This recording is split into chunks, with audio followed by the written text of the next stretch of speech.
my advice to anybody is that if a mandatory evacuation is given, take heed to it. That's not a decision that's taken lightly. We realize that a lot of times leaving your home in itself is a scary situation, and there are some unknowns associated with that.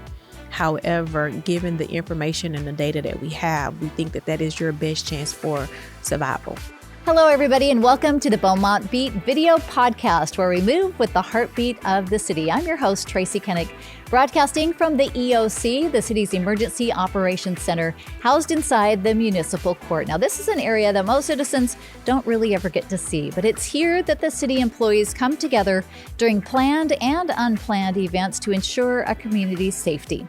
So today we'll be talking with Deputy Emergency Management Coordinator Shaquina Nobles and finding out all the things that she does to make sure that the city is prepared for incidents like major weather events, and also what you can do as a resident to stay prepared during hurricane season, which runs from June 1st until November 30th.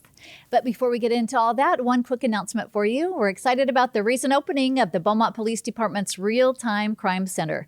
They call it the Neighborhood Watch of the 21st century, and it is ready to help officers solve all types of crimes across the city.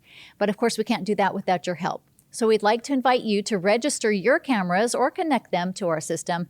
That way you can be a part of keeping our city safe. We have a video that explains exactly what the Real-Time Crime Center does, and you can check it out on our Facebook and YouTube pages. Now let's get to today's show. Shaquina is here joining us today. And first of all, Shaquina, why don't you tell us a little bit about yourself, what you do, how long you've been here, and exactly what goes into running the EOC?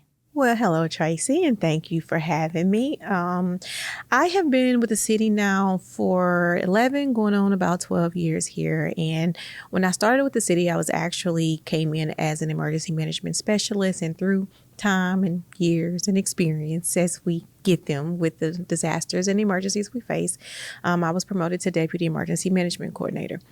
And so what I do right now on a day-to-day basis is I actually manage and administers the city's emergency management program. And what that entails is basically making sure that the existing plans and procedures that we have in place, they are up to date, they are in accordance with state and federal regulations.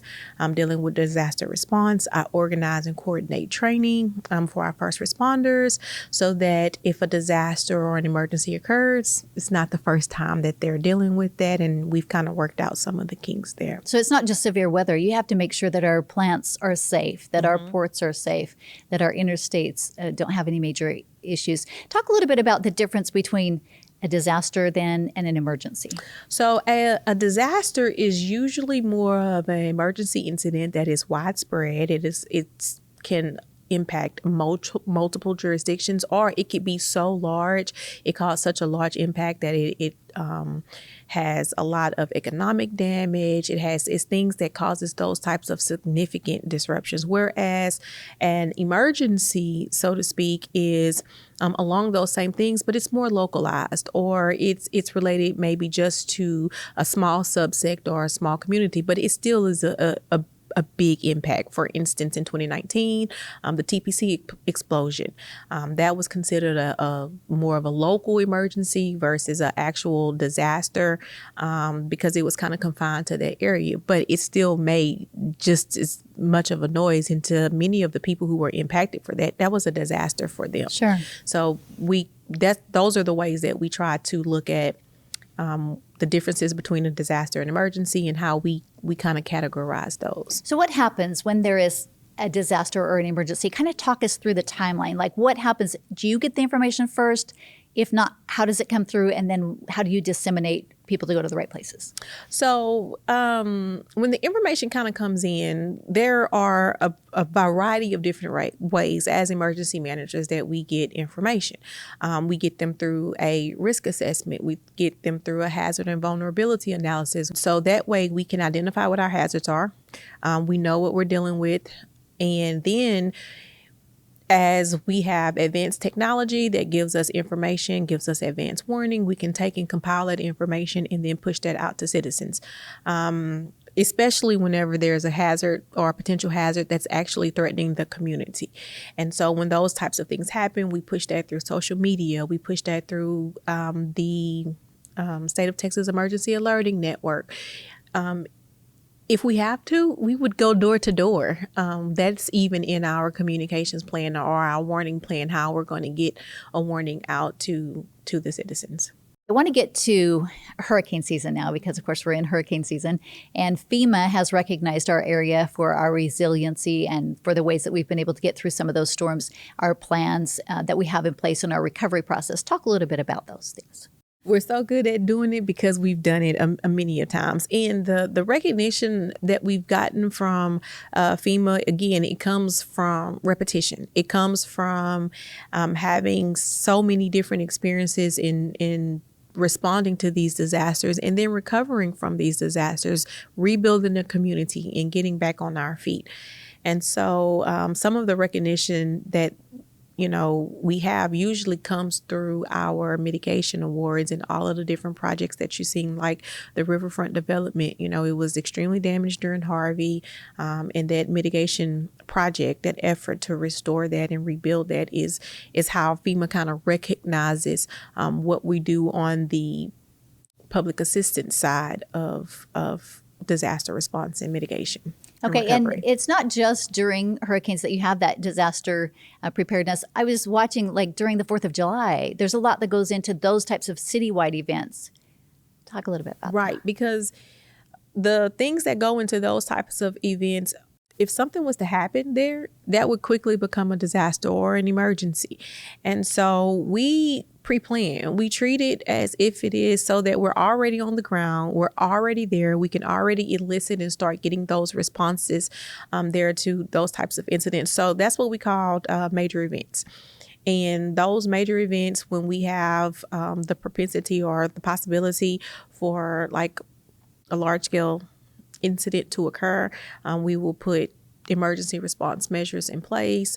We start planning for that. Usually if it's a vendor outside of the city, like it's not a city sponsored event, we'll bring those vendors in and we'll have them discuss their plans. What city services are going to be impacted? How can we best assist you so that while everyone is out having fun and having a great time, they're also doing it in a safe manner?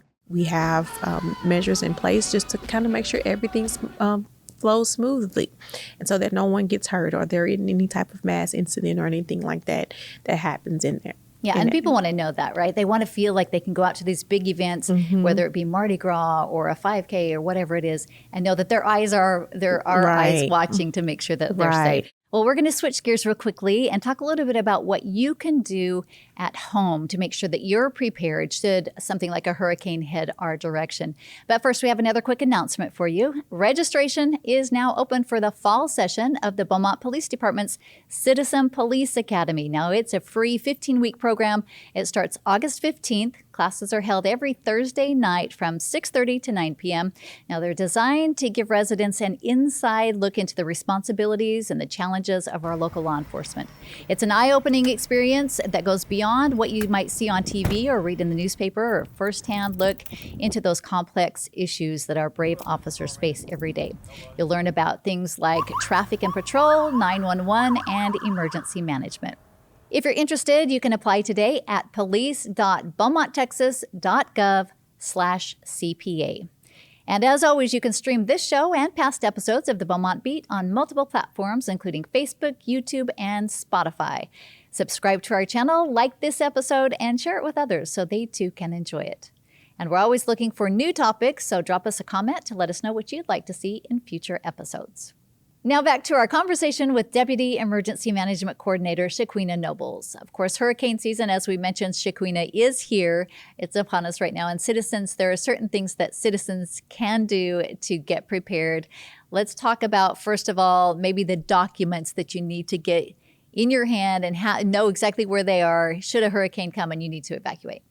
The documents, for instance, that is one of my big takes. If you've ever been at any of my community presentations or I've been out and about, I always talk about documents that you need to have prepared. And those documents include important documents to you, but specifically, you definitely need to have things like birth certificates and your identification cards and your insurance policies. I'm always telling people that if we have to evacuate for a hurricane, take it as a hurricane. there's nothing that you can do while the storm is going on. And for your own peace of mind, you can have those type of documents with you and start reviewing those documents, right? So that when you come back, you are pretty clear about what your policy information is in there and how you should have started communications with your insurance agency and things like that. Okay, and what about getting your homes ready, your cars ready before a storm comes? What kind of recommendations do you give there? So my first recommendation there is to keep your gas tanks half full. I think you've already stated that hurricane season starts June 1st, right? So the entire summer, we should be having our gas tanks at least half full. That way you can have at least a half a tank of gas in the event that you have to leave and you can't go. It'll get you a good distance. Another thing you can do is also make sure that your car is maintained. Make sure you have your oil changed. And that's some advice that I actually get from personal experiences, because before I was emergency manager, I was a citizen just like us, just like you. And I had to evacuate. And when I did evacuate it, I needed an oil change. I hadn't checked my battery in my car, and there were all these different things that was happening, and it really surfaced. So those are things you can do to get your vehicle prepared in case you have to get on the road. Another thing for your homes that you can do is to take inventory. A lot of times pictures and videos are worth 1,000 words. Especially for insurance too. Correct. To show what was there before and what it looked like. What it looked like, those before and afters. And so you want to take inventory of your home. That's one of the best things that you can do to have your home prepared, is to do that. And share that information, right? Keep it on your phones, your computers, but also share it with your insurance agent and make sure that they have it. That way it's already there. And then another thing that you can do to prepare your home is to bring in like things that are not bolted down. If you can't bolt it down, bring it in. Those things become what I like to call backyard missiles. And not only could they do damage to your property, but they can do damage to your neighbor's property as well. And it's just a good neighborly thing to do, is to do those types of things there. I know a lot of people board up their homes and board up their windows, and all of that are great things to do to prepare your home for severe weather. And then also cleaning out your refrigerator. That can be a problem when you come back. It's that can. But you know what? A good way to prepare your refrigerator is to, in the summer months, buy what you need, keep what you need, and don't overstock, because that way you don't have like freezers full of meat products, mm-hmm. and things like that will spoil. And so that's a personal tip that even I follow, in my house now in the wintertime when you're eating more heartily and all those different types of things. You can do, you can store a little bit more, but you should really try to, for home preparation purposes, just kind of keep what you need, what you're going to use. What about those to-go kits? What do you recommend for people to say, okay, what do I take with me? What types of things will I need on the road? So you want to take some non-perishable food items. A good rule of thumb is to plan for your go kit to be at least 3 to 4 days. That will get you kind of where you need to be in the event. Some things that you can keep in your go kit are going to be things like a first aid kit, things like a bio bag, things like that in your go kit that you can need. You can put your important documentation in there. Non-perishable foods can go in there. One thing that I always remind people to take is their cell phone chargers. How often are you go and you're like, oh my gosh, my phone is dead, And so having those things, extra batteries, flashlights, all of those things are good to go. But we've become so heavily dependent on our cell phones, and they are our primary source of communication. Make sure that you have a way to charge those, whether it's a vehicle charger or it's a wall charger that you can charge whenever you get to wherever you're going. Okay, and I think another important thing, know which evacuation route you're going to take, what our evacuation routes are, right? And then knowing where you're going to go. Correct. And that's all part of having a family plan in the event that you have to evacuate. And that goes back to knowing where you're going to go, knowing if you're going to have to meet up with your family or something somewhere. All of those things are great for keeping yourself prepared. Okay, now I want to talk about registering yourself with the STAN, the Southeast Texas Alerting Network, or STAN. Tell people what that is. So the Southeast Texas Alerting Network is our way to communicate directly with you. If there is something going on in your neighborhood, whether it's a hurricane, whether it's a disaster, anything, it is our way to be able to notify the public of what's going on or anything that's in their area. Any pertinent information, you will get a direct call from a local number that will be us. We try our best to make sure that it is an actual voice that you hear and not like a robocall, so that you know this is a real call. It usually starts off, this is a message from your organization. That's usually the first thing that you hear. That's actually a legitimate call. When you get that call from us, though, it will be followed by either information, instructions. So I encourage people to make sure that they listen to the message in its entirety, so that they can follow whatever necessary prompts. But that is the number one way to be able to communicate with our office and for our office to communicate with you. Okay. And sometimes people have loved ones in their family that need extra assistance. Maybe they're wheelchair bound or they're immobile.